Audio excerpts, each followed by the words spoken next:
Les véritables raisons pour lesquelles les Occidentaux s'acharnaient sur Kadhafi sont: premièrement, le lancement d'un satellite africain. C'est Kadhafi qui offre à toute l'Afrique un satellite de télécommunication et opère la première vraie révolution des temps modernes.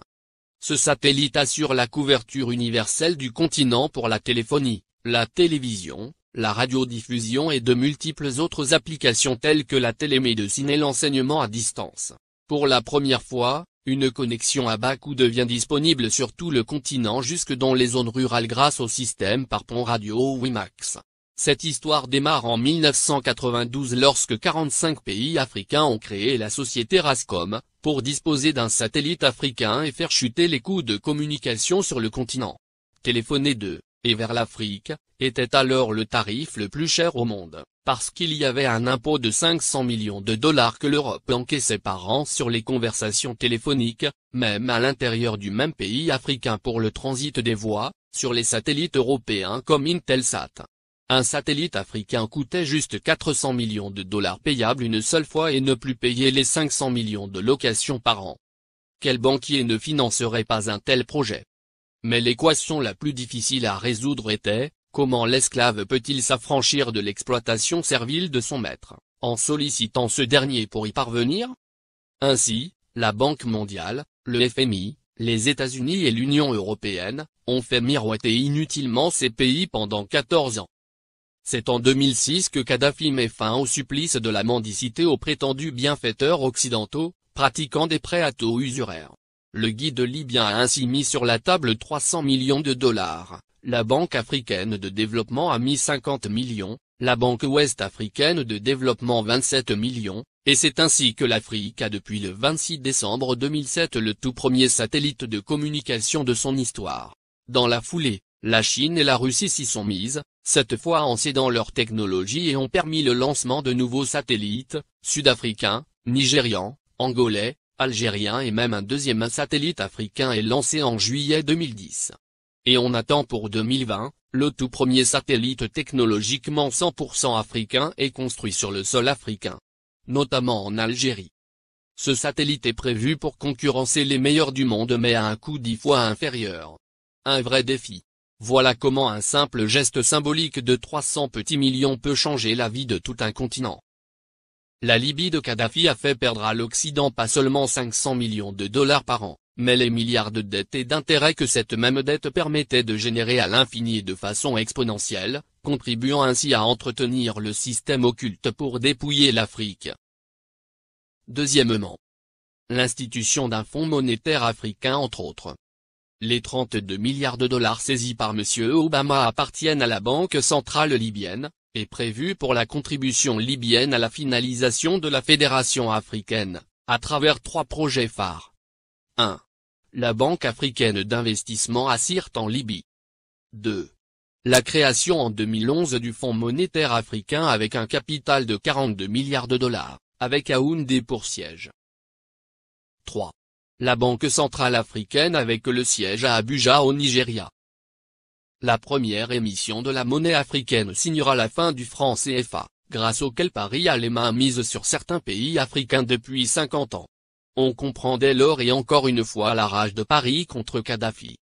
Le Fonds monétaire africain doit remplacer en tout et pour tout, les activités sur le sol africain du Fonds monétaire international, FMI, qui avec seulement 25 milliards de dollars de capital a pu mettre à genoux tout un continent avec des privatisations discutables, comme obliger les pays africains à passer d'un monopole public vers un monopole privé. Ce sont les mêmes pays occidentaux qui ont frappé à la porte pour être aussi membres du Fonds monétaire africain, et c'est à l'unanimité que du 16 au 17 décembre 2010 à Yaoundé, que les Africains ont refusé cette convoitise, instituant que seuls les pays africains seront membres du Fonds monétaire africain. Il est donc évident qu'après la Libye, la coalition occidentale déclarera sa prochaine guerre à l'Algérie, car en plus de ressources énergétiques énormes, ce pays dispose d'une réserve monétaire de 150 milliards d'euros. Ce qui devient la convoitise de tous les pays qui bombardent la Libye et qui ont tous quelque chose en commun, ils sont tous financièrement quasiment en faillite. Les États-Unis à eux seuls ont 14 000 milliards de dollars de dette, la France, la Grande-Bretagne et l'Italie ont chacun environ 2 000 milliards d'euros de dette publique. alors que les 46 pays d'Afrique noire ont au total, moins de 400 milliards de dollars de dette publique. Créer des fausses guerres en Afrique dans l'espoir de trouver de l'oxygène pour continuer leur apnée économique, qui ne fait que s'empirer et ne fera qu'enfoncer les Occidentaux dans leur déclin qui a débuté en 1884 lors de la conférence de Berlin. Car comme l'avait prédit l'économiste américain, Adam Smith en 1865, dans son soutien à Abraham Lincoln pour l'abolition de l'esclavage, l'économie de tout pays qui pratique l'esclavage des Noirs, est en train d'amorcer une descente vers l'enfer qui sera rude le jour où les autres nations vont se réveiller. Pour empêcher Mouammar Kadhafi de concrétiser le rêve de millions d'Africains dès 2014, il fallait donc l'éliminer avant, ou perdre le contrôle total de l'Afrique. Voici toute la raison qui guida la France, les États-Unis, la Grande-Bretagne et leurs alliés dans leur campagne contre Kadhafi. Monnaie, Fonds monétaire africain, Banque centrale africaine, télécommunications, transport, États-Unis d'Afrique. Mouammar Kadhafi avait ingénieusement tout planifié, se fixant comme délai l'année 2014 pour la création de la Banque centrale, le Fonds monétaire et bien d'autres encore pour affranchir le continent noir, après un demi-siècle d'indépendance aux allures de paroles suivies d'aucun acte ou de gouverner sans régner.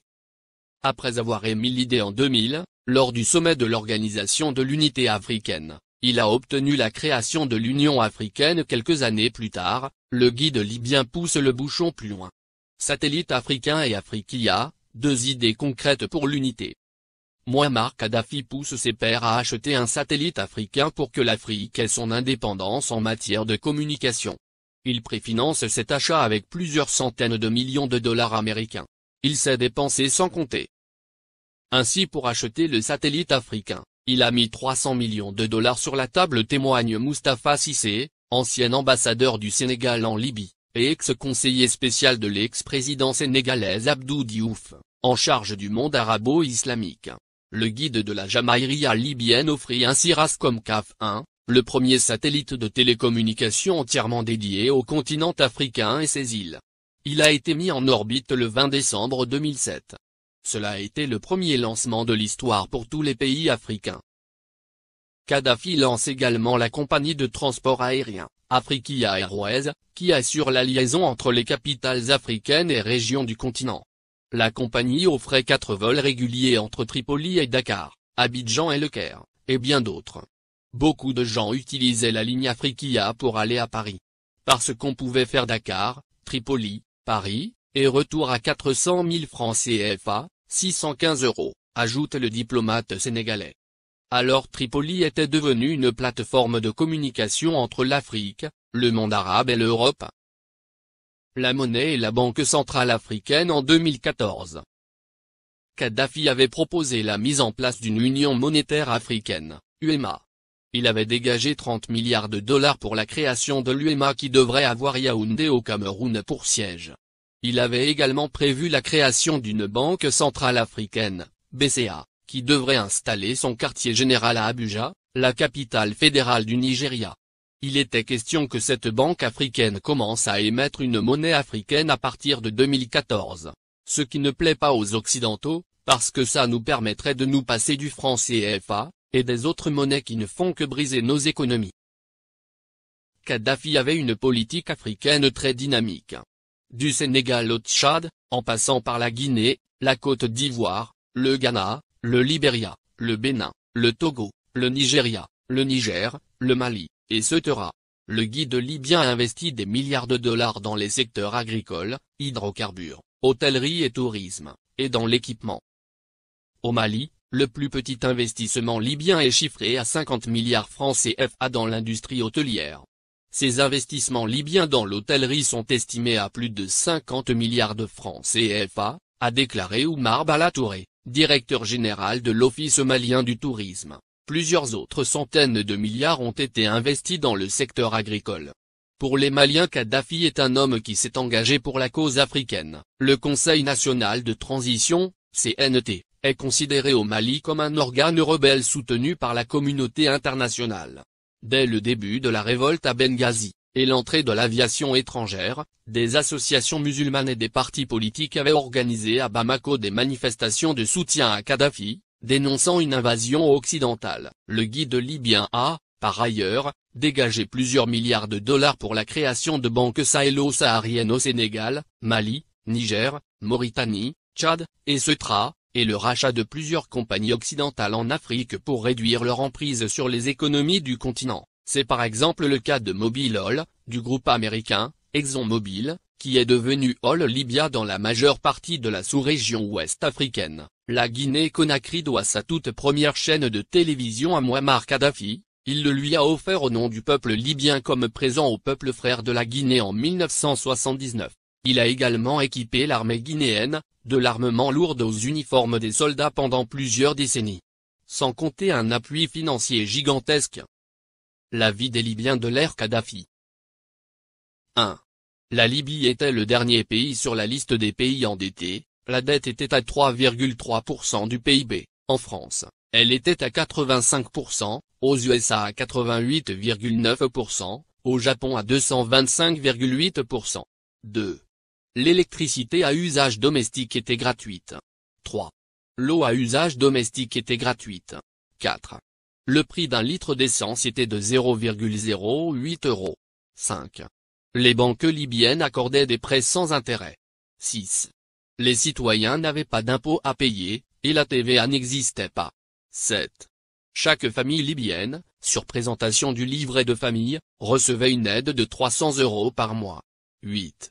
Pour chaque étudiant voulant faire ses études à l'étranger, le gouvernement de Kadhafi attribuait une bourse de 1627 € par mois. L'ONU, la France et les USA ont bombardé la Libye pour défendre leurs intérêts, objectif principal, détruire la création des États-Unis d'Afrique.